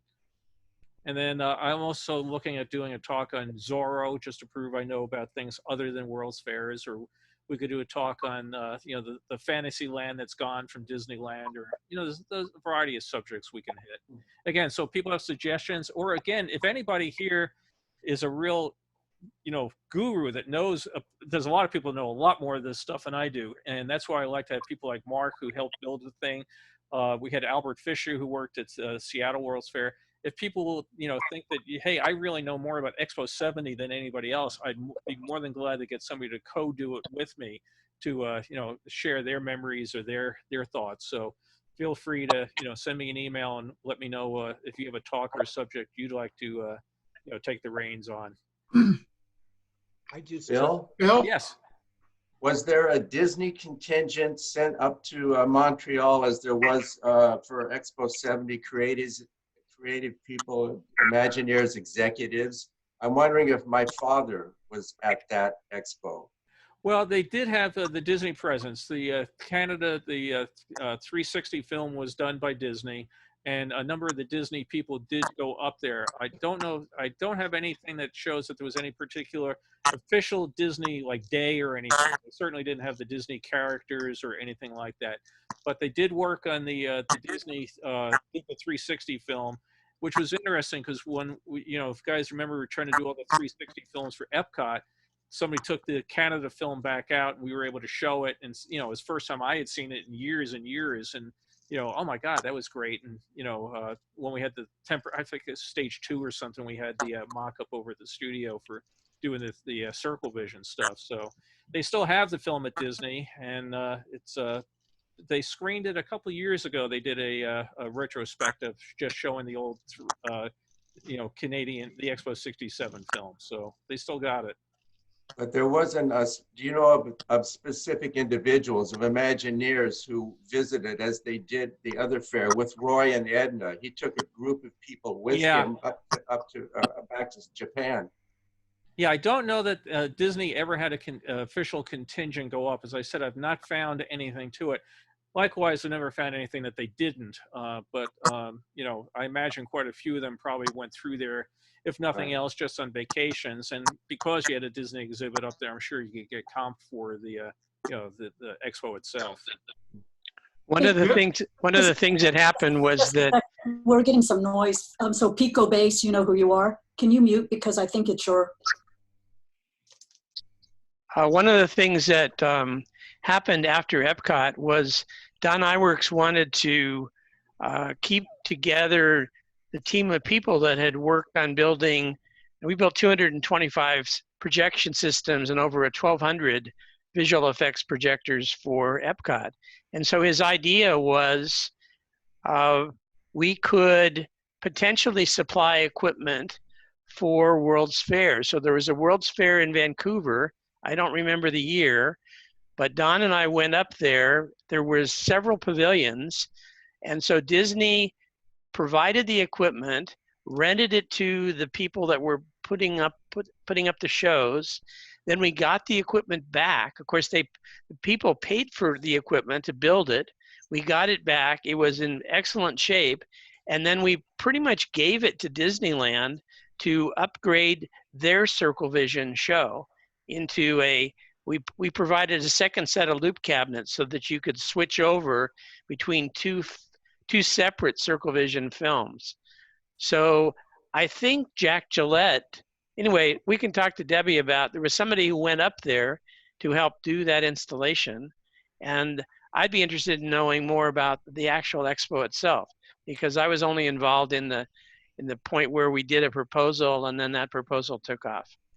Well, I would love to do one at Expo 86. It was another great one. That was the last North American World's Fair, and super fun World's Fair. I did the talk a couple weeks ago, Disney and World's Fair, as I mentioned, this 360 film was, you know, again, whenever they needed to do a film, tried out Disney and Circle Vision. You know, it started at Expo 58, and yeah, I can certainly do Expo 86. So again, send me suggestions. And you know, like I said, Expo 84 was down on my list. Then, you know, oh, Mark worked there, and we were talking about Expo 84. Hey, let's do you know, Expo 84. You know, again, one of the more forgotten World's Fair, the last U.S. World's Fair, but still a World's Fair that was a lot of fun. So more suggestions, the merrier. Bill, you were on your website. I saw briefly a reference to Battlestar Galactica, the original. Were you involved with that? No, Battlestar Galactica. Matter of fact, it was interesting. They were the only involvement I had with Battlestar Galactica was they were filming the models for it down the street from Tahunga. So when I was over there helping set up the Tahunga facility, went down and today, you know how everything's so secret, you can't see anything. Well, these guys had the giant Battlestar Galactica sitting in the parking lot. We walked out, talked a look. Oh, you're Doug Trumbull. Nice to meet you. You know, today, of course, everything would be behind a bank vault. But what happened was, as they were tearing down the ruins of Expo 67, they filmed a 2-part episode of Battlestar Galactica, the TV series, out at Expo 67. Matter of fact, I've already updated the pages. I just haven't put it on my website. They did the pilot episode of It Takes a Thief with Robert Wagner was shot at Expo 67. They did Battlestar Galactica. They did this great, crazy Robert Altman movie, Quintet. And when I do unveil the new version of my website, I'll have all those, you know, cinematic things. But they use like the remnants of the French pavilion to be a ruined futuristic city. And you know, they just sent up 2 of the actors to wander through the ruins. And you know, as the one actor remembered, it was winter, it was cold, the buildings hadn't been heated in 20 years. He could not wait to get back to Southern California. But if you go and look, you can follow through on my website. That page is up. I'll get the other movies up soon. Thank you. What was the name of that crazy ride you said was the worst disaster? Gyrotron. Gyrotron. Is there any documentation of what it was, what was inside? There's not much. You can go out and find online. Basically, you went up and you went to the idea to go from heaven to hell. And at the bottom was the monster. And it was the least scary monster. And I've got a picture of it on my website somewhere. It's this absolutely robotic looking thing. It looks like basically a cylinder with a couple eyeballs on it. It was absolutely, there's no way to describe it. I mean, you go through, the best part of Gyrotron was you got on a moving cart, you loaded here and it took you across a bridge kind of thing across the building, and you got to look down, and you were hoping if there was lightning, you didn't get struck by lightning. And then you went into Gyrotron, you came out and go, what was that? I mean, that was just, it was we literally amazing. couldn't figure out what was supposed to have been presented. We couldn't figure out what the heck we just saw. It was that bizarre, but it was a lot of fun. Yeah, it was like, you know, somebody built it, and you know, they never came up with the idea of what they were building. It was absolutely bizarre. And you know, then this guy, he put a lot of money into it, and there were all sorts of articles at the time about, you know, this wonderful thing, and then they opened it and the reviews were like, what, you know, and nobody could figure it out. So you never saw Gyrotron 2 built anywhere else, that's for sure. It was an absolute failure. The trouble is, you spent $3 million on it. You know, it's sort of like, I guess for, again, my Disney fans, it was their version of Superstar Limo. The ride system was really unique because you went out over that long pathway and then you descended straight down. Yeah. So I don't know if the rides found that the rail went down the back of the cars when you got to that point. I don't know. Yes. Yeah. It was basically you would turn and go down, you know, and then go through, and, you know, it's like a reverse roller coaster lift. It would take you down and lift you back up. It was, I've never remember that reaction with Superstar Limo coming off that with guests for the first time, and they turn around and go, what the hell was that? You know, I had basically the same reaction. It was like, you know, you see the designs, you see the drawings, go, maybe it's in reality. And then when you realize you go through it, the drawings were the best part. That was, yeah, that, for the folks that aren't familiar with it, it was like the El Cheapo ride of Disney's California Adventure of all time. It was just monumentally different. Bill, I have to go. I just ran out to shut all the windows. It's thundering here and pouring, but this was perfect. Great. Well, get ready for show and tell next week. Dig out all your items, and we'll be glad to take a look at them. Yeah, right. Yeah. Can I ask you one quick question? Were you in the World's Fair in '64, the day it opened? The day it opened, no. Oh, my husband was actually. He said it poured. And I would love to know one day, if it's a tiny, quick thing, because I have to hurry. What got you interested in the fair? Just going, or something else? My uncle worked at the World's Fair setting up all the telephones, the pay phones, and everything else. And he talked about, you know, this crazy world that they were building out there. So in New York, he drove by, he saw it being built. So my uncle Bill talked about it a lot. I had that interest. And then I was on a Boy Scout camping trip upstate New York, and we happened to be near the town they were building the Sinclair dinosaurs. It was pouring rain. It was miserable out. So the Scoutmaster said, why don't we go look at the dinosaurs instead of sitting around in the rain? So I went in, I saw a giant life-size Brontosaurus and T-Rex and all that. And they said, 6 months from now, they'll be at the World's Fair. So every 12-year-old kid, of course, loves dinosaurs. So when the World's Fair opened, I wanted to go see the dinosaurs. And I wanted to go see all the stuff my uncle had told me about. And I just walked in, and it was, you know, life-changing for me. So, yeah, it was telephones and dinosaurs. Great combination. I really appreciate you. I might be able to come back in, but I've got to do something. And I have a Zoom at 5 with all my Yenta friends. With Enjoy. Yenta friends at 5. But I might be able to come back here. But it was great. I can't wait to be here next week. Great. Talk to you later. All right, I'm going to leave it on just in case I'm coming back.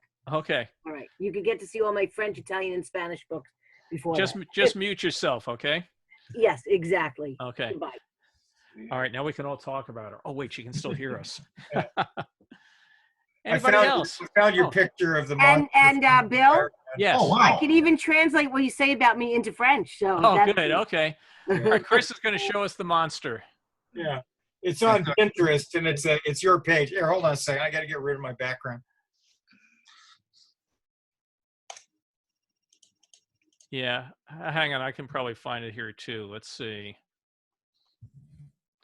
Expo 67. Gyrotron. It looked like a crab. Yeah. So here, let me Yeah.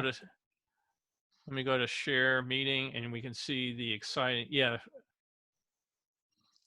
It wasn't even vaguely menacing. Yeah, that's it. Yeah. So you came down, and this thing, the pincers would move, and steam was full, all over the place, and the eyeballs looked at you. But even at 15, that didn't scare me. And like I said, it was just a very bizarre thing. Like I said, I don't know if I have too many other pictures of the Gyrotron.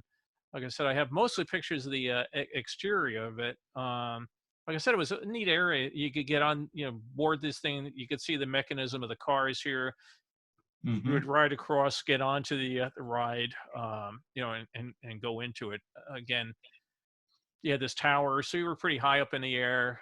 Yeah. It was kind of a fun thing. So the ride mechanism itself was really neat. What they did was, taking you down up and multi-level display through this thing. But the ride itself was wow. The googly eyes are an interesting choice for a demon. Yeah, it was underwhelming. There was no. It was actually almost more comical. You thought they were like trying to get you to laugh, but you didn't. It looked like a mechanized hamburger. It was really weird. It looked more like something from Monsters Inc. Yeah.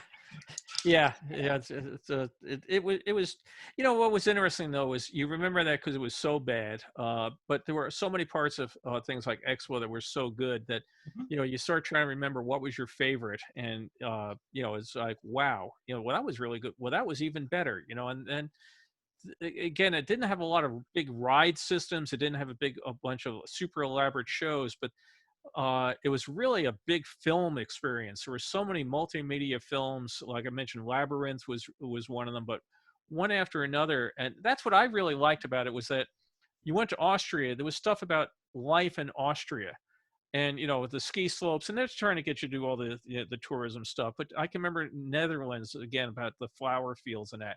And that's what I liked, as opposed to so many World's Fairs you go to now, that all they're trying to do is sell you the products of that company. You go to the U.S. Pavilion at a World's Fair now, and it's sponsored by Nike or Coca-Cola, and there's nothing about what makes the country great. It's not what might make the industry great.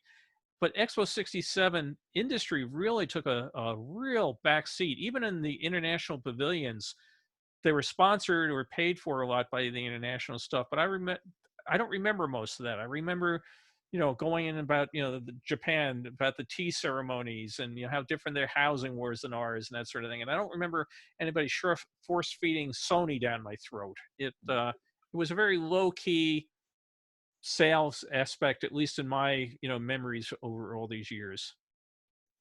I was going to ask you about that. I've known some people who feel like this was the World's Fair that moved away from showcasing progress and technological progress, which a lot of World's Fairs did, and moved more to cultural. And that some of them, because they love the technological aspect of the 64, a lot of people are iffy on this fair. How do you think about that? Well, I think there's a lot to be said to that. I think that the big problem that 64 showed was that even by the time you build something in 64, and by the 65 season, it's already becoming dated. Which is one of the big reasons I don't think we have a lot of World's Fairs now, is that, if you invent the new iPod, by the time you show it off, there's already going to be 3 other companies selling it by the time that your fair opens. So if you go more with the culture of your nation, that hopefully is not going to change. So and everybody that's, from Disney here knows you cannot predict the future. I mean, how many of our Tomorrowlands are popular or successful? I mean, they look great the year they open. 2 years later, people are talking about taking out the sledgehammers to them. You just can't predict tomorrow. But again, you go to some of the international things that they stay pretty much the same. sometimes, of course, one regime changes and everything has to go out. No more pictures of the last guy because he's in jail now. But for the most part, the Alps are the Alps, and the Rhine is the Rhine, and that sort of thing.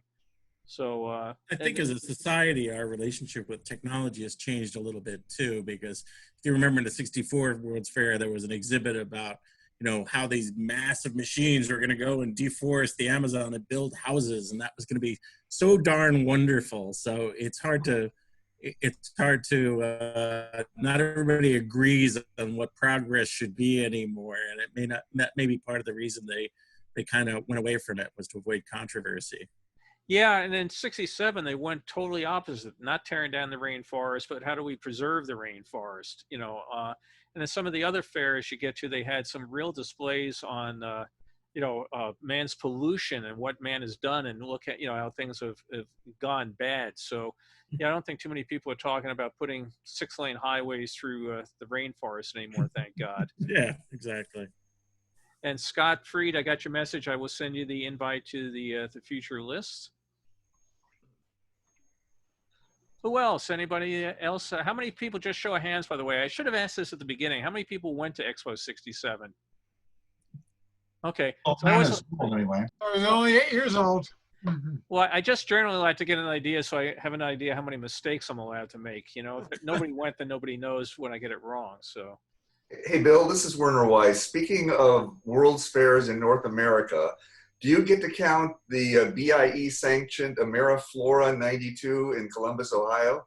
Yeah, actually, I have a huge box of stuff in my garage on that. There was a guy from the World's Fair fanatic that collected so much stuff, and I've got probably file folders of a bunch of it. It's like this guy collected 20 copies of everything, but I've got that, and I've got a whole bunch of pictures of it that someday I'll get that on the site. It's just a matter of so many pictures, so little time. So but yeah, I did not get to that one, but I've got quite a bit of material on it. I got to that one, to Expo '67, and to Lausanne, Switzerland in '64. Oh yeah, we showed some footage of that on the Disney World's Fair one. So that's where I'm going to catch up on the YouTube recorded versions of your old talks. This was great today. Oh, appreciate it. Warner, by the way, runs a really great site called Yesterland, and it's about the Disneyland and Disney World that was there, that isn't there, that some of us wish was still there. But going into how this restaurant became that restaurant, or this one's still here, but here's how the facade looked then, here's how it looks now. And he just celebrated his 25th year of doing Yesterland. So I was just reading your post on all your HTML coding stuff, and I can relate to it because that's how I got same sort of thing. I went to plug my book I wrote the book on Disney TV, and I went to plug it, so I had to start learning how to do it on the internet. So ancient history back then. All right. Thank you. Well, great. I appreciate everybody joining. Anybody else have anything before we go off back into the world of face masks, bandanas, and paranoia? Yeah, You mentioned. if you take a look behind me, I saw. Oh yeah, the Biosphere. That's the Biosphere 2 falls ago, which they've repurposed maybe a couple times since then, but they still have a really interesting display about really ecology and various natural systems in it. And when I was there, they had a cadre of 4 or 5 workers painting with anti-rust paint, aluminized paint, all of those struts and all of those connectors and those things, because as you pointed it out, it went on fire, and the thing that covered it completely, the skeins completely went up in flames. But it looks really still wonderful there, and it's on one of the islands that you can walk. Yeah, it's right near the metro station that you can take out from downtown Montreal. We were there, I guess 3 years ago. Carol and I went back when my book came out about Expo '67. We went back, gave some talks, which was interesting because I had to have somebody do them in French for me as well. But we went through the grounds. We went up to the top level there of Biosphere. And Carol is very patient because I'll go through the place. Oh my God, look at that. It's a rusted water fountain. Oh my God, that's the greatest thing on the planet Earth. Oh, look at that, and very, very patient going around as I'm rediscovering, oh, I'm 15 again. Look at that. Oh, this is great. And she's, and I've taken her all sorts of places all around, and she's so patient. She helps me with all my books. I can't thank her enough. But Carol there, did you enjoy Biosphere? Yeah, I did. I mean, we went up, if I remember correctly, we went up into the building that was inside it. Right. Yeah, when you go up to the top level, it was nice and breezy, and that's where Roger took the picture of you and me with the fairgrounds behind us. And, that was really cool. And I also enjoyed the walk to the casino. Yeah. That was really nice. And again, you carry an old map with you, and you can remember, oh, this is where this so-and-so, and all of a sudden you come across, there's the Jamaica pavilion there, and they do have a little placard in front that this was the Jamaica pavilion from the World's Fair, and it's now available for rental for weddings. And then you go across, and oh, they have some nice signage reminding you what was there. And all of a sudden you'll find a bridge to nowhere because they filled the canal in that was underneath it. But there's still bits and pieces of it that are fun to go to. And there's some parts that are fenced off because they're unsafe that they're looking to resurrect. But it's a beautiful park, and just walking across the bridges and looking down into the river, and like I said, all of a sudden you're back in 1967 again. So if you're in Montreal, they've just done a wonderful job of a nice green spot out there in the middle of the river. There is a museum in Montreal too that's part of the Montreal Passport that has a wonderful display of the '64 World's Fair. And next week, if I can hop on the call, I've got a couple of really interesting photos from the Montreal Olympic Park, which really was completed after the '67 fair, that I'll share online with us if we can. Sure, that'd be great. Yeah, again, everybody, and it doesn't have to be any of the fairs that we've covered so far. If there's any World's Fair that you've gone to, or even if you have just some neat theme park thing you want to go and show, it's just going to be a free for all, and we'll figure it out. But there's some friends of mine have collected street lights from the World's Fair, parts of pavilions. I mean, some parts are recognizable parts. My friend Joey has all sorts of scrap stuff, bricks out of this pavilion, pieces of that pavilion. But it's the sort of thing, the tactile thing, you're picking it up, and this was there and this, then. And like I said, I like to encourage people to get all this stuff out of their closets. Like, I'm always trying to encourage people, get at your photos, restore them, bring them back to life, share them, because sitting in a closet, they don't accomplish an awful lot. So next week, and I am going to next week's show, my most prized World's Fair piece of memorabilia for all the World's Fairs I've been to, and I'm not going to tell anybody what it is, and everybody will laugh their ass off at me when they see it, but it's the sort of thing, to me, it was the most important piece of a World's Fair I've ever seen, and I'll show it to you, and you all go, he is certifiable. So, if that doesn't get you to come in at least for the first 5 minutes, I don't know what will. But yes, Cotter is certifiable, and he will prove it next week with and if anybody guesses what it is, it's only because you went to one of my other talks and I mentioned it before. There is no other logical way anybody could ever figure it out. So, well, like the news media, you need to save that as a tease to the end of the talk, and that way, guaranteed, we'll all listen. Yeah, you could do that. Somebody mentioned yesterday, I put up a picture of an old shot of Disneyland, and I mentioned it was from 1964, and they were out in front of the train station, and I said, oh, somebody's taking advantage of one of the Kodak picture spots. Remember how they would put up the Kodak picture spot signs? And somebody wrote and said, is it true that there were only 36, that there were exactly 36 Kodak picture spots, because that's how many pictures there were on a roll of film? And I said, no, if they I don't think there were ever 36 in total, but in reality, they probably would have put 37 up just so you had to go and buy another roll of film. So, but yeah, this person thought there were 36 of them for that. So, but yeah, I mean, again, people have all sorts of things. And again, if it's just your memories or whatever you just want to share, it's just going to be kind of open-ended. And I won't save it to the end, because I don't know, if the talk gets really boring, I may not stay. So, no. No, I really appreciate people doing this. I love World's Fairs. I loved, when I first went up to Montreal, it was my first time out of the country. I never thought I'd ever get to see as much of the world as I ended up seeing. I love the internet, the people I met at so many of these things, the architecture. You know, I'm an electrical engineer, so I know nothing about architecture, but you know, computers, I understand. Weird buildings and how you build them and make them not fall down is beyond me.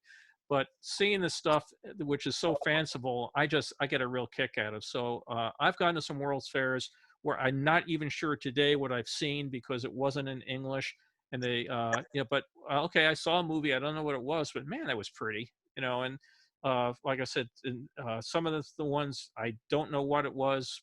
You know, I don't know what the intent was, but I could at least look at it and enjoy the visual aspect of it. So I've always been big into photography, and it's been a great excuse to go and shoot a lot of film over the years. So anybody else? Bill, just a quick question. I'm curious as to which college you attended. Was that upstate New York? Yeah, I went to Clark. It was called Clarkson College of Technology at the time. Now it's Clarkson University, and it's in a tiny little town called Potsdam, New York. So I like to joke that if you go north, you go over to Schenectady, turn north. When you get to Canada, go back 22 miles, and there's Potsdam. So it's up in the middle of the Adirondack Mountains, and we were 22. I knew it was 22 miles from the Messina border crossing because you could drive over there, bring back a case of beer for every person in the car that was tax-free. So you could fit 4 or 5 people in a car, bring back 5 cases of beer, it was exactly 22 miles. I know it. It was a great engineering school, though, and tiny little university that people out here. Matter of fact, when I go out here and I wear a Clarkson shirt, every now and then people stop me. Oh, I know Clarkson, and it amazes me because people on the East Coast don't know Clarkson. Out in LA, it's very rare that people know. Bill? Yeah. It's also one place where the hockey team can practice on Main Street in May, right? You know, we were just on one of the Facebook pages, we were talking about snow in Potsdam, and look, you know, global warming is really here. You know, you can argue what causes it or not, but I tell people when I went up to visit college for the first time, when I think about going there, the thermometer outside the bank said plus 76. And I was, wow, why is it a digital thermometer? Why did it say plus? Well, when I got off the bus second semester and it said minus 23, I knew, right? And it was so cold. Now you look up there and on January 1st, they've got pictures of no snow. But yeah, we were having a talk about, I graduated in May of 73. And we woke up that morning and there were snow flurries. And it was like, oh crap, it's not starting again.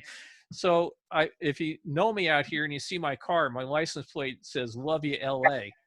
And people ask me all the time, you like it out here with the gangs, the smog, the traffic and everything? I said, hey, I don't have to shovel any of that. I don't miss snow at all. So, you know, yeah, Potsdam was definitely a winter wonderland. Okay, thanks. I'll stop the recording. Hey Bill, one last thing. Yeah, I found my GGIE stuff. Send me your address. I'm going to mail it to you. Oh, okay, great. Okay, that's it. Thank you. Great, thanks, Don. Don is a real aficionado of the Disneyland Hotel. And if you ever have a question about the Disneyland Hotel, Don is the guy to go to, and has great knowledge and great love for it. And I don't know how much you go there these days, Don, because it's not the same, but the old Disneyland Hotel was quite the spot. And Don's done some nice books. Don, do you have a website or anything to point people to as long as you're here? I do. It's magicalhotel.com. Again, encourage people to go there to see the hotel that was. I used to have an office at the Disneyland Hotel, and or actually my boss did. And my office was back behind Primeval World, but it was great because he'd call you a meeting, you'd ride the monorail over, walk through the hotel grounds, and then go look at the little remote control boats and everything else, and great fun. You don't get that in most work experiences these days. Thank you, Bill. Sure, no problem. Those books are remarkable, by the way. I've read both of them. They're very good. Yeah, yeah. It's a real trip back in time there. Well, again, if you go to my website, worldsfairphotos.com, I have the information each of the talks. If you are into Expo 67, which you probably are, should we hear, if you go to the thing on free stuff, I will send you a bunch of free Expo 67 souvenirs. As I mentioned, I bought a bunch of stuff from a guy that collected some of everything, and it's like, well, why do I need 70 copies of this or 52 copies of that or whatever? And rather than just flog it off on eBay, I am more than glad to just, you pay the postage, and I'll be glad to send you an envelope full of Expo 67 maps and brochures and booklets and everything. And if I talk you into buying one of my books, I'll even throw the stuff in there, and you don't even have to pay the postage extra for the free stuff. But if you just want the free stuff, go out there, and I need the space in the garage, so feel free to ask for it, and I will send you some very musty smelling vintage paper from 1967. So thanks everybody for joining. I hope to see some of you next week, and I hope the rest of your day is a good one.